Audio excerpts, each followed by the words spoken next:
Hi, welcome to Cooking with Kara. This is going to be a quick and easy gravy recipe. So make sure that you have permission from your parents to use the stovetop.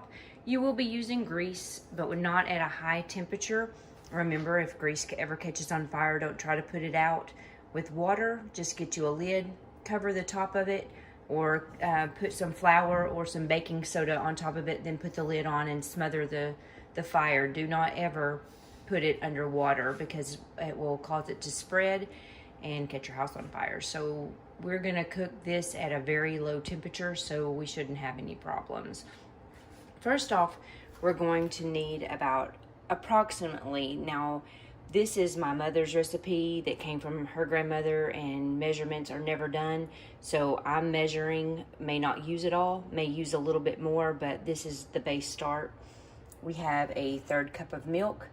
We have a 1/4 cup of flour, a cup of water, and a 1 tablespoon of baking Crisco grease oil. Mine looks a little different because it's actually bacon fat. I am a stickler for some bacon, so I use bacon grease. But you can use Crisco lard, or actually you can use butter as well. All right, so first off, you're gonna start out by, let me move this over here. You're gonna start out by putting your thermostat, your temperature, on about medium. We may turn it down, we may turn it up, I'll let you know. You're going to dump your grease.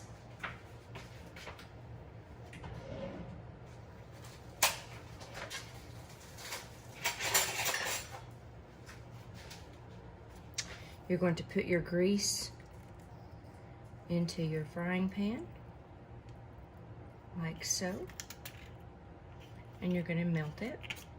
This actually is going to make quite a bit of gravy.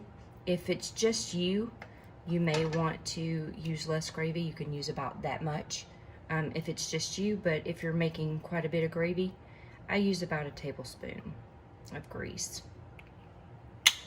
And a heaping tablespoon at that, as you could tell.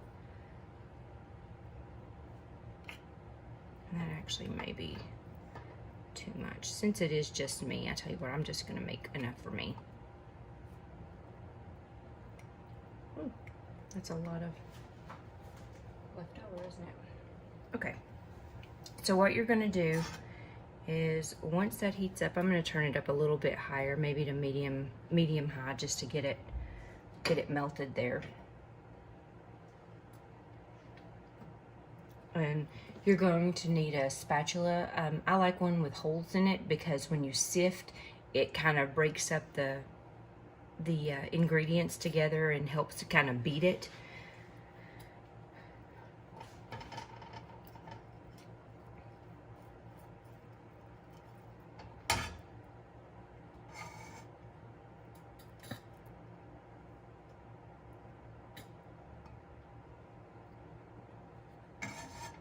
Be patient with the grease. I know that it doesn't melt very fast at this high heat, but you don't want your grease very hot.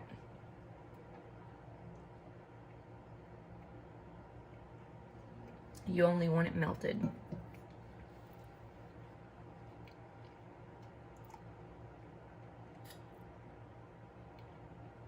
And as you put your flour in there, and you feel like that it's not enough, then we will add more grease. If later on you decide, after you add other ingredients, that it's not enough, it's going to be too late to add more grease. We can add more flour, but not more grease.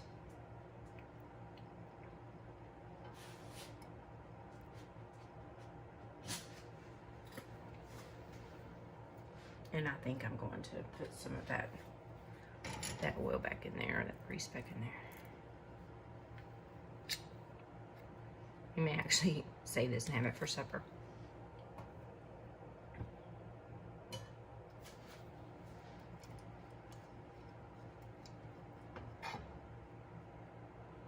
That looks pretty good.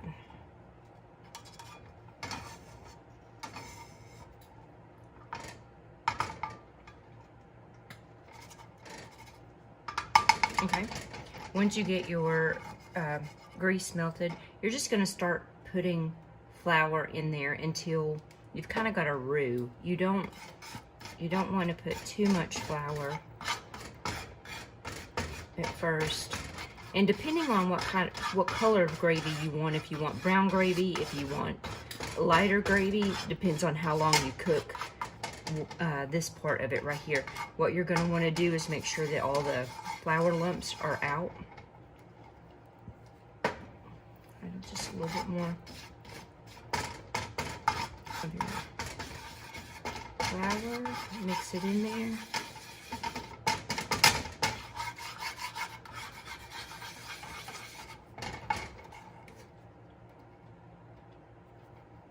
And you're going to want this kind of pasty, but not real pasty. That's probably where we want it, right there. Kind of see how it's just a little bit thick. Now, if you want some brown gravy, we're going to cook this for a while. Because what we're going to do is we're going to kind of burn, I guess, the flour. While it's doing that, you can add some salt. Add some pepper. And you're going to add more later.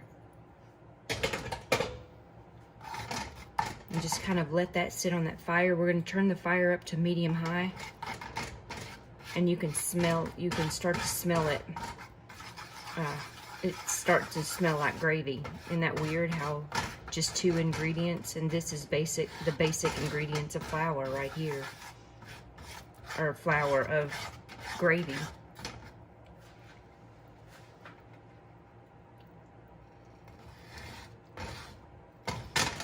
I like brown gravy. The longer you cook it, the browner you cook it, the more flavoring it has. I like a really strong gravy. Now, a lot of people don't. They just like a base gravy. If you are making chicken gravy, you would use chicken juice at this point. And if you are making just a plain white gravy, you would start adding your water and milk at this point. But I'm going to make this a little darker just to kind of show you what a brown gravy looks like. And you really don't want to like burn it, but it will start turning a darker color here in just a minute.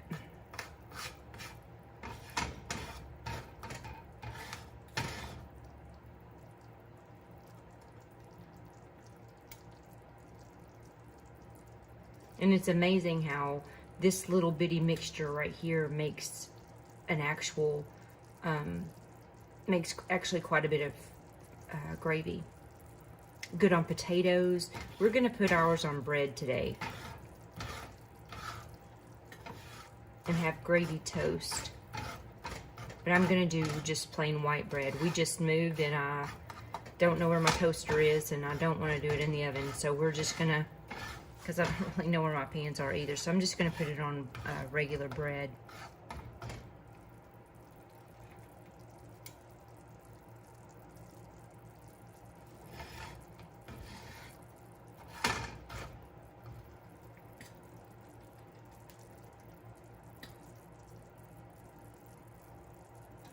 If you're a more experienced cook and you've done a lot of cooking, never leave this.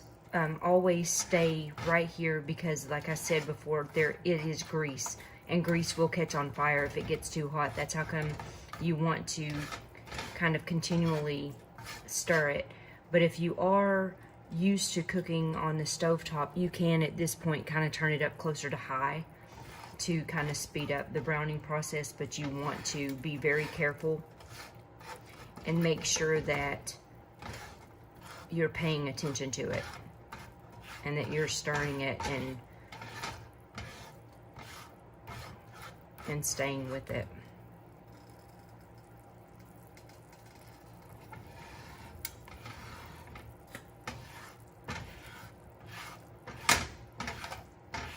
Man, it smells good. Old-fashioned gravy.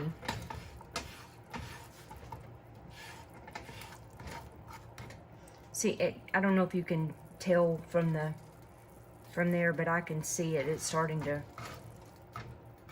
brown.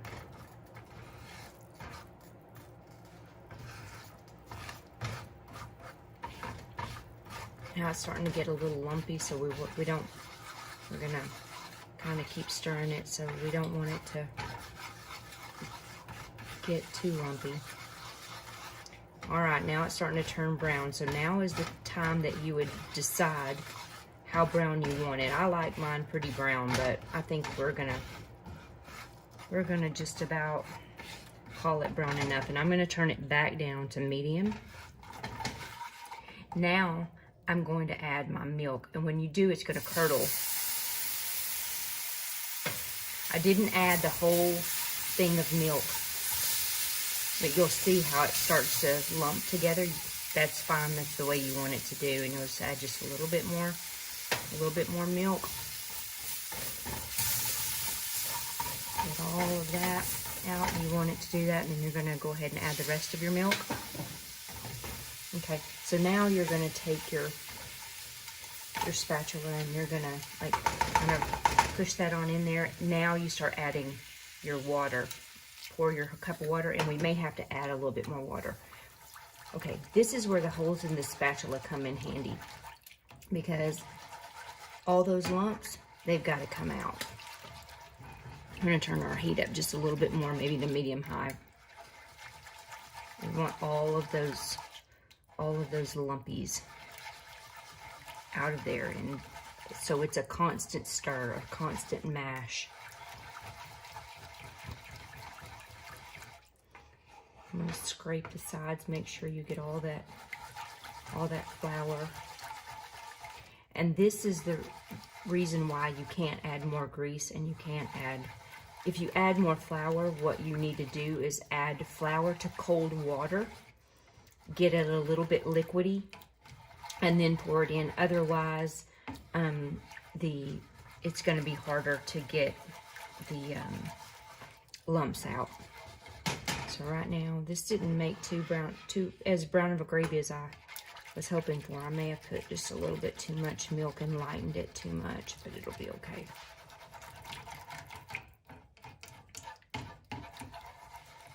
If you don't have milk, you can skip the milk part and just do water.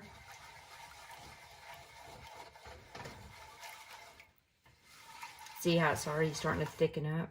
So you want it to go ahead and keep doing it. Add a little bit more salt. And salt and pepper is to taste. Everybody's got a different palate, so however much I put in there, don't think that that's the right measurement, because it's all up to you depending on your taste.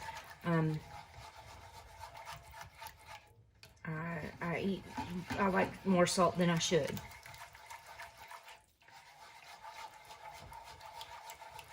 And you just keep stirring this and keep stirring it. Man, it smells good.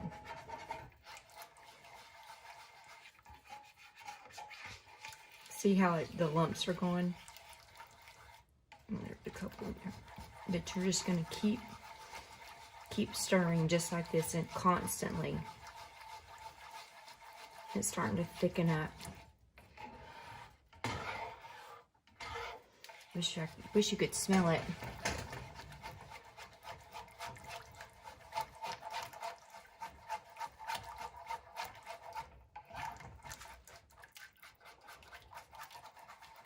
This is a great breakfast item. This is a great lunch, and it's hearty, and it's usually something that you have at the house. All you really need is flour, water, salt, pepper, and a grease base, whether it's oil, Crisco grease, bacon fat, which is what I used, butter. Now the box of butter doesn't work as well because there's a lot of water in it, it doesn't make the roux as well. But if you have real butter, that's the best. Or if you have stick butter, even though it's not 100% butter, it's better than what comes in the tub, like the Country Crock or the I Can't Believe This Isn't Butter or whatever. Those don't do as well, but you can use them. And like I said, if you were making chicken gravy, you would add chicken stock instead of water for the water process. And that was like for giblet gravy or just whatever. You put this over chicken fried steak, potatoes, biscuits. Another one of our, this is total country cooking right here. I didn't know what packaged gravy was growing up.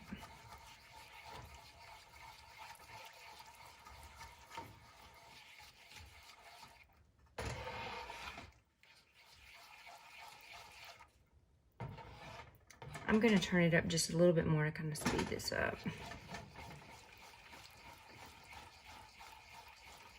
But continue to stir.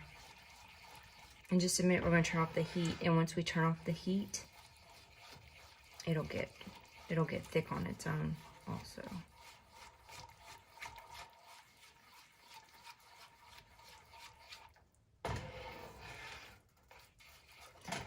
Turn the heat off, and now it will thicken up on its own.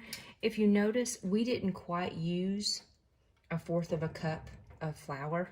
It was about a little more than 1/2 of a 1/4 of a cup for what we just did, but you see how much gravy we made. And if I would have put that full tablespoon of oil in there, we would have had a monstrosity of gravy. So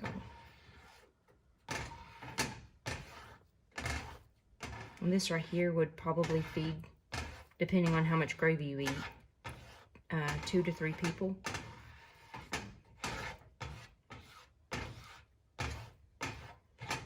So, all right.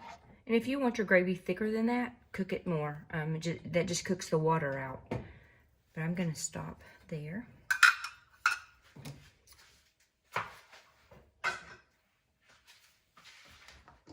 Actually, I'm not done. Back up.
Grady.